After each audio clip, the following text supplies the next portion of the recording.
Yeah, I like that one as well. Yeah, it's a bit scary. Oh, hi everyone, how are you? Welcome to Cardiff Central Library Hub Storytime. This is my friend Paco. Here he is. And today, he'd like to tell you his story. So, the story of Paco is called Once Upon a Penguin. It's written by Magda Brol, and we're reading it with the permission of Hachette Publishers. So, are you ready to tell your story, Paco? Yeah? Okay, here we go. Are you ready? Once upon a penguin. One day, on a cold and remote iceberg, Paco the Penguin stumbled upon something. What is it? It was big, it was red, and it was a bit flippy flappy in the middle. Was it a roof? No. Was it a raft? No. Was it a glider? No. Was it a windbreaker? No. Was it a bottom warmer? No. Was it a hat? No. The thing didn't do very much, and the other penguins quickly lost interest. But Paco's curiosity grew and grew.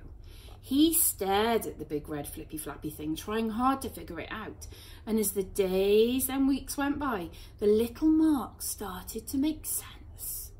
Paco was a very clever penguin. Is that right? Yeah, I think so. From that day on, Paco always had his head buried deep in the thing. When the other penguins looked for shelter, he'd say, "I'm on a tropical island, there's no snow here." And at dinner time, he'd say, "I'm not hungry, I'm eating ice cream with a princess." And at bedtime, he'd say, "I can't go to bed yet, we're flying to the moon in a spaceship." The penguins were very confused. A tropical island, a princess, a spaceship? Where? "It's all in here," explained Paco, "inside the big red flippy flappy thing. Listen." So Paco began to tell them all about amazing people, faraway lands and magical creatures. It was exciting. It was surprising. It was sometimes very scary. And when he turned the very last page, they all shouted, "We want more!" "There isn't any more," said Paco sadly. "There's only one big red flippy flappy thing." But wait a minute, what was this? "Property of Anton Library," read Paco. "Who's Anton Library?" asked the penguins. "I don't know, but let's find him. He might have more big red flippy flappy things." Good idea, Paco. The penguins really liked this idea very much. So off they went across the sea. They caught a lift on a whale. How cool is that? Pretty cool. They went over mountains. "Anton! Anton! Anton! Anton!" They went through thick leafy jungles. "Anton! Anton! Anton!" No Anton.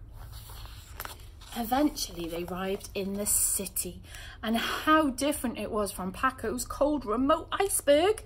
It was crowded and noisy, and everyone waddled so fast. "Why won't anyone stop?" cried Paco. But suddenly they spotted a familiar face. "Princess!" And Princess took them to Anton Library. Anton Library was not what the penguins had expected. There were no legs, no arms, no head. Anton Library wasn't a person at all.